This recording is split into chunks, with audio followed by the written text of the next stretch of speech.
नरेंद्र मोदी एक ऐसे नेता हैं जो इस देश के युवा को राष्ट्र का निर्माता मानते हैं।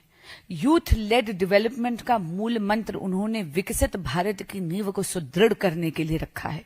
इसका अर्थ है युवाओं के नेतृत्व में राष्ट्र का सशक्तिकरण।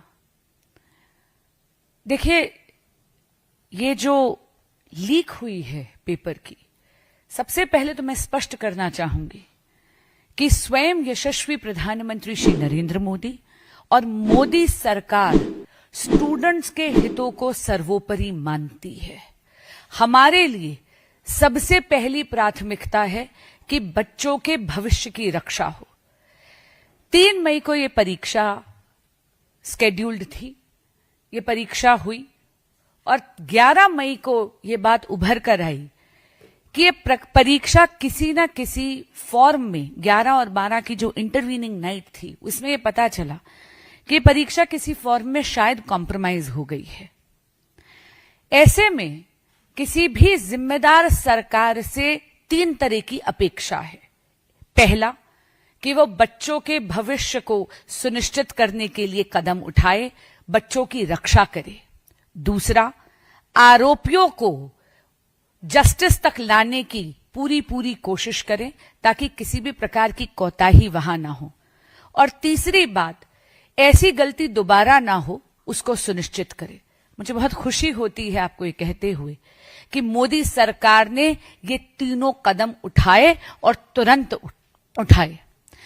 11-12 मई को जब पता चला कि शायद परीक्षा कॉम्प्रोमाइज हो गई है, उसी दिन यानी 12 मई को ही मिनिस्ट्री ऑफ एजुकेशन ने एफआईआर लॉन्च करी और तुरंत ही बिना किसी विलंब के पारदर्शिता के साथ इसकी जांच सीबीआई को सौंप दी गई।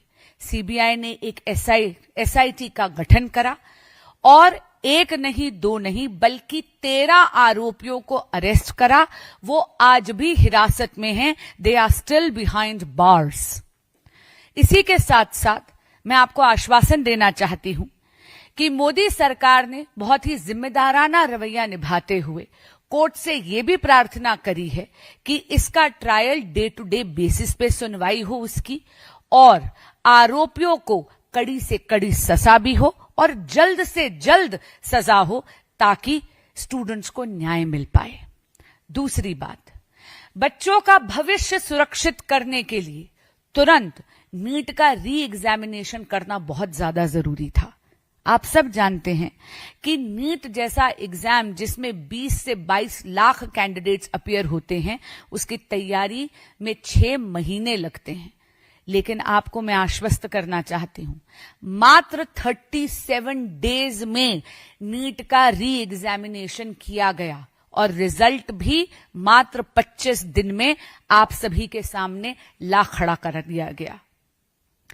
जो री एग्जामिनेशन हुई उसमें टेक्नोलॉजी को लेवरेज करा गया ताकि कहीं पर भी अगर किसी भी प्रकार का लूप होल हो उसको कर्ब किया जाए, उसको प्लग इन किया जाए।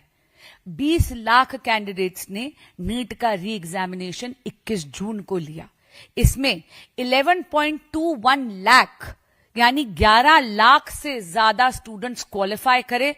और आपको बताते हुए इस बात की मुझे संतोष भी है और खुशी भी है, 58% कैंडिडेट्स जो क्वालिफाई करे वो महिलाएं थीं। इस देश की बेटियों ने अपना परचम लहराया।